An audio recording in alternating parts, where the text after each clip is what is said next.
Salut à tous, on se retrouve pour le débat du soir sur Débat ton basket. Je suis content de vous retrouver encore une fois, c'est Joëline. Donc comme vous pouvez le voir, on est en vidéo, donc je vous explique le topo, je vous fais le topo. Donc avec Max, depuis les 1000 likes, donc on vous remercie vraiment à tous d'être avec nous, de participer au débat, de commenter, de surenchérir, de partir en couille, de tout faire. On est vraiment super content de ce que vous faites sur la page, ça nous rend très heureux, ça nous montre qu'on bosse pas pour rien. Et donc voilà. Donc ensuite, on vous demande de nous donner vos avis sur ce style de débat. Donc si ça vous plaît ou pas, si vous voulez qu'on le refasse, qu'on change quelques trucs. Je pourrais peut-être faire quelques trucs avec plus des trucs plus funky. Pour l'instant, je passe ça. Je vous expose juste le truc pour qu'on soit réglé là-dessus, disons-nous. Donc voilà. Alors, on va rentrer tout de suite dans le vif du sujet. Donc ce soir, on va parler des Nets. Alors, le coach de Brooklyn, PJ Carlesimo, a déclaré récemment que pour lui les playoffs c'était pas assez, donc le gars est quand même relativement exigeant, que pour lui les playoffs c'était pas assez et que parce qu'avec l'effectif qu'il a, il pense que Brooklyn aurait dû finir à une place plus haute ou du moins avec plus de victoires. Déjà, est-ce que vous pensez que ça aurait été possible? Ensuite, donc avec cette déclaration, Carlesimo nous affiche clairement les ambitions des Nets. C'est peut-être un peu idéaliste, les Nets sont peut-être pas au niveau pour aller chercher plus qu'un premier ou éventuellement un deuxième tour, car avec un premier tour contre Chicago, ça s'annoncera forcément déjà difficile, avec une équipe de Chicago qui a encore brisé une série de victoires cette nuit à l'United Center contre New York qui en était à 13 de suite quand même, donc ça sera pas simple ce premier tour de playoff contre Chicago. Pensez-vous que les Nets peuvent aller créer la surprise en playoff avec l'effectif qu'ils ont, avec des joueurs comme Deron Williams, comme Joe Johnson, Marshawn Brooks, Brook Lopez, beaucoup de Brooks dans cette équipe, Brook Lopez, André Blatch, enfin il y en a beaucoup, des joueurs de qualité, des joueurs de talent dans cette équipe. On a Wallace, j'en oublie certainement, j'en oublie évidemment.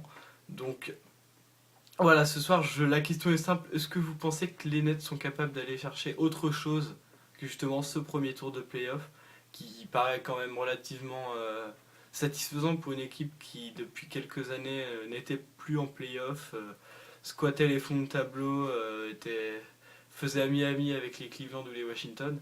Donc, est-ce que vous pensez que les Nets sont capables d'aller comment dire, oui, donc d'aller chercher autre chose que cette deuxième place et pourquoi pas faire la surprise en allant chercher une victoire au deuxième tour, puis une victoire au troisième tour pour aller chercher une finale de conférence, un titre de conférence peut-être, et éventuellement, idéalement pour tous les Brooklyn fans, d'aller chercher un titre NBA. Est-ce que les Nets ont l'effectif, ont la capacité, car on le sait, les Nets, on le sait, on le voit depuis quelques matchs, on voit que l'effectif des Nets est bien rodé, avec un Deron Williams qui retrouve son meilleur niveau.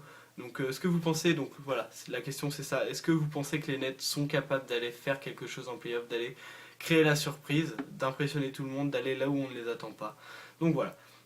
Pour terminer ce débat, j'avais quelque chose à vous rappeler. Depuis les 1000 fans, on organise ce qui est tout simplement un débat. On va faire un débat sur. Non, je vais faire plus simple. On a organisé un top 10, des top 10, sur des top 10 à chaque poste, donc au poste de meneur de jeu, d'arrière, d'ailier fort, de pivot.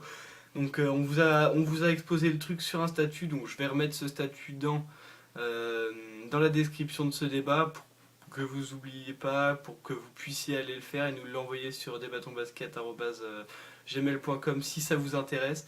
Donc on va faire ce top 10, on a déjà reçu pas mal de réponses. Merci à tous d'ailleurs de nous avoir envoyé ces réponses, de nous avoir envoyé vos classements, c'est intéressant de les lire, on se marre bien. Parce que des fois, quand le classement n'est pas en accord avec avec le mien, vu que c'est moi qui fais les comptes, c'est quand même je suis agréablement surpris de voir ce que les gens pensent, ça me fait plaisir. Donc ensuite, comment dire, sur ces top 10, on en fera un podcast ou un débat écrit que l'on postera sur la page comme d'habitude Et voilà, je crois que c'est tout ce que j'avais à vous dire. Je vais vous remercier encore une fois pour les 1000 fans. Maintenant, c'est à vous de... C'est à vous de débattre sur ce débat. De débattre sur ce débat. De débattre à propos des Nets, qui d'ailleurs ont battu mes Celtics. Et donc voilà, c'est à vous maintenant. Je veux voir vos commentaires, je veux vos réactions. C'est parti!